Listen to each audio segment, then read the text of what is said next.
నమస్తే, welcome to yo-yo TV. ఆంధ్రప్రదేశ్లో రాష్ట్రంలో ఎన్నికలకు సర్వం సిద్ధమైంది. తాజాగా నోటిఫికేషన్ కూడా విడుదలైంది. దీంతో పాటే నామినేషన్ల స్వీకరణ ప్రక్రియ కూడా కొనసాగుతోంది. మే 11న ఎన్నికల ప్రచారం ముగియనుంది. 13 అసెంబ్లీ, పార్లమెంటు స్థానాలకు పోలింగ్ జరగనుంది. అలాగే ఈ నెల 19 నుంచి ఎగ్జిట్ పోల్స్ పై ఈసీ నిషేధం అమల్లోకి వస్తోంది. ఈ నేపథ్యంలో ఆంధ్రాలో జనం మూడ్ ఎలా ఉందో తెలుసుకునేందుకు ఇప్పటికే పలు సంస్థలు ప్రయత్నిస్తున్నాయి.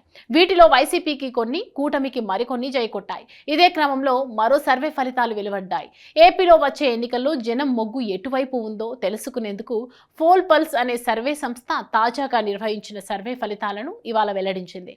దాదాపు 25 పేజీల రిపోర్టులో రాష్ట్రంలో ఓటర్ల అభిప్రాయాలను క్రోడీకరిస్తూ అన్ని అంశాలను టచ్ చేస్తూ ఈ సర్వే సాగింది.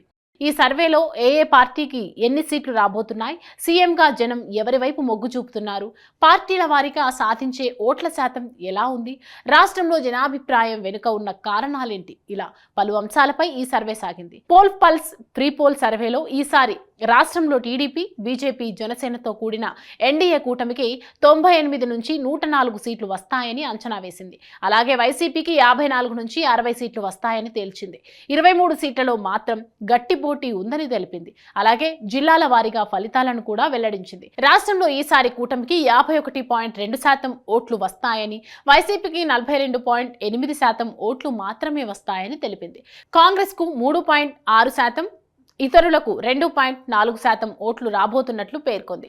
25 ఎంపీ సీట్లలో టీడీపీ కూటమికి 18 సీట్లు, వైసీపీకి 6 సీట్లు వస్తాయని ఈ సర్వే అంచనా వేసింది. అలాగే విజయనగరం లోక్సభ సీటులో గట్టి పోటీ ఉందని తెలిపింది. వైసీపీ గెలిచే ఎంపీ సీట్లలో అరకు, నంద్యాల, కర్నూలు, కడప, తిరుపతి, రాజంపేట ఉన్నాయి.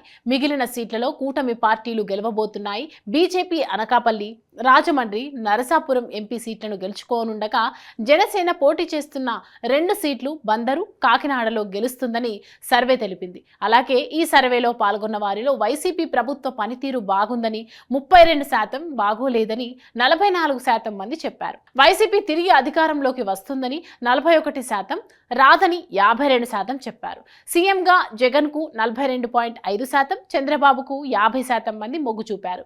అలాగే రాష్ట్రంలో ప్రధాన సమస్యలుగా రోడ్లు, మౌలిక సదుపాయాల లేమి అని 21%, ధరల పెరుగుదల అని 18%, నిరుద్యోగం అని 15%, అవినీతి 14%, రైతు సమస్యలు 13% మంది చెప్పారు.